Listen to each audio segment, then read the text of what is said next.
మొదట బాగా గుర్తింపు తెచ్చిన ఇక తిరిగి చూసుకో పని పడలేదు అనుకున్న సినిమా సార్?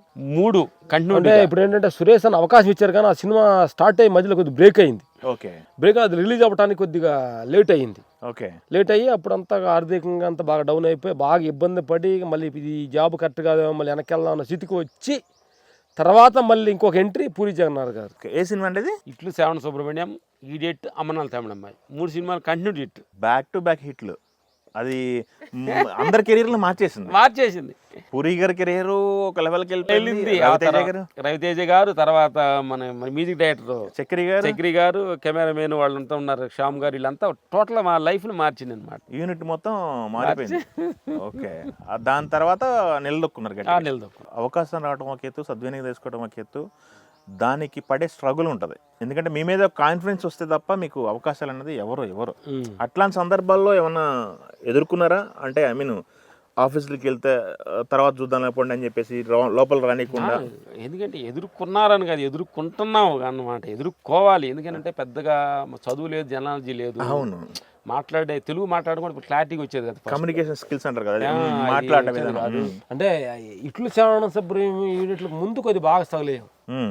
తిరిగి ఆఫీసులకు వెళ్ళటం, వాళ్ళు పట్టించుకోకపోవడం, అయిపోవడం అని చాలా మంది. పూరి గారు ఎట్లా కనెక్ట్ అయ్యారు మీకు? పూరి గారు కనెక్ట్ అయిందంటే భగవంతుడు కనెక్ట్ చేశాను. ఓకే. ఒక 6 నెలలు గ్యాప్ వచ్చిన తర్వాత బాగా ఆర్థికంగా ఇబ్బంది పడతామంటే ఆ రోడ్లో నడుస్తున్నాం. సత్యసైనికం ఆ ఏరియాలో నడుస్తూ వచ్చే బైక్ నిరుశోకంగా జీవితం అంతా ఓడిపోయి మళ్ళీ తిరిగి చెన్నై వెళ్ళిపోదామా అనుకున్న టైంలో మన నాగబాబు అన్న మేకప్ మ్యాన్ ఎదురొచ్చారు. నమస్కారం. ఆయన నడిచి వెళ్తున్నారు. ఏంటన్నా ఇంటి ఏం లేదు, అట్లా వెళ్ళిపోదాం అనుకుంటున్నాము, మాకు ఏమి వర్క్ రావట్లేదు అన్న ఫ్రెండ్షిప్ చెప్పాం. పూరి గారు ఏదో కొత్త సినిమా స్టార్ట్ చేస్తున్నారు, తెలియదు మాకెవరు తెలియదు, అక్కడికి వెళ్ళండి అన్నాడు. ఎక్కడంటే ఇక్కడ అమీర్పేటలో ఒక ఆఫీస్ ఉండేది మనకి.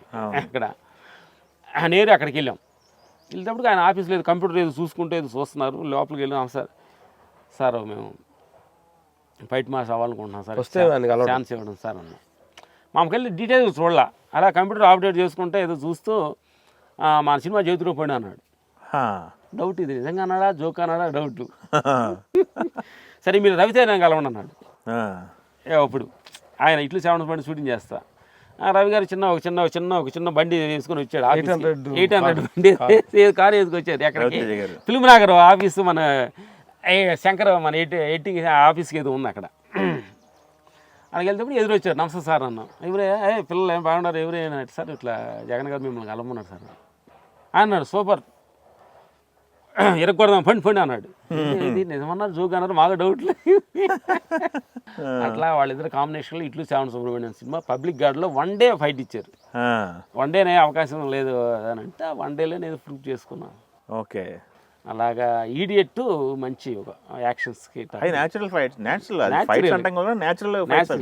స్టిక్ పెట్టి కొట్టించారు కదా. అదే రకరకాల ఫస్ట్ టైం ఈడియట్ సినిమా చూసి రాజమౌళి గారు ఫోన్ చేశారు. కొత్తగా ఉండే డిచ్ తోడు కొట్టి అయి కొట్టే అని చెప్పి రాజమౌళి గారు అప్పుడు ఫస్ట్ టైం ఫోన్ చేశారు. అప్పుడు ఇంకా డైరెక్టర్ అవ్వాలి రాజమౌళి గారు. ఓకే. థ్యాంక్స్ ఈ సందర్భంగా మనస్ఫూర్తిగా. తర్వాత చూసి ఆయన స్టూడెంట్ నెంబర్ 1 మాకు అవకాశం ఇచ్చారు. ఓకే. కొన్ని కారణాల వల్ల మేము చేయలేక వేరే వాళ్ళు చేశారు. కానీ ఆ మాట నిలబెట్టుకుని మాకు ఇచ్చారనమాట. ఓకే. ఓకే. ఆ తర్వాత విక్రమార్కుడు మన రాజమౌళి గారు. ఆ తర్వాత సినిమా చేశారు. రవితేజ గారు కెరీర్ స్టార్టింగ్ అది. మా లైఫ్ లో అన్న ఎక్కువ, మా జీవితంలో ఎక్కువ సినిమాలు చేసిన రవి గారితో. అంతేనా? ఓకే. రవితేజ గారు చూసుకుంటే ఇప్పుడు రవితేజ గారి కెరీర్ ఒక మాస్ మహారాజుగా ఎదిగారు. ఆయన సినిమాలన్నీ చేశారు. మొన్నటి టైగర్ నాగేశ్వరరావు వరకు కూడా మీరే కదా? 70% సినిమాలు ఆయన చేశారు. ఏంటి మీరు ఎదిగారు, రవితేజ గారు గ్రోత్ పెరిగింది.